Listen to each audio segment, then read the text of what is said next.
Hello. Good morning, guys. So, ano nga ba ang dapat natin gawin upang hindi lumabo ang ating mga mata? So, based on my experience, so ito, may eyeglass ako, and yeah, malabo na ang mata ko. And ang hirap niya sa part ko kasi every year kailangan mong magpalit ng lenses. And hindi ka like araw-araw, sa bawat gawa mo, kailangan mo na ng eyeglass.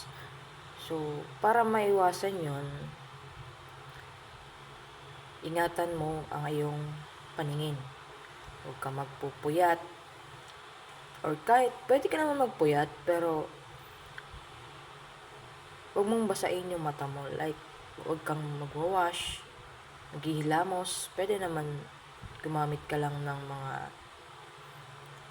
facial cleanser, ganun. And huwag ka masyado sa cellphone or sa kahit na anong gadgets. So, pag medyo masakit na yung mata mo, ipahinga mo na. Tsaka, huwag kang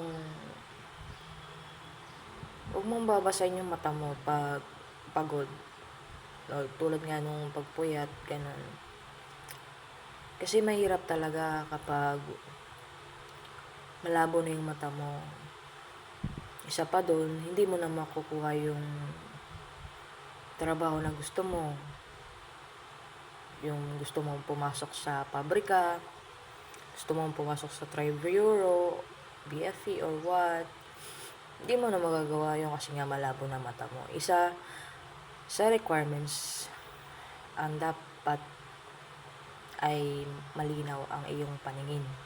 So, dapat habang teenager ka pa lang or habang bata ka pa lang, iniingatan mo na yung mata mo. Ayun lang.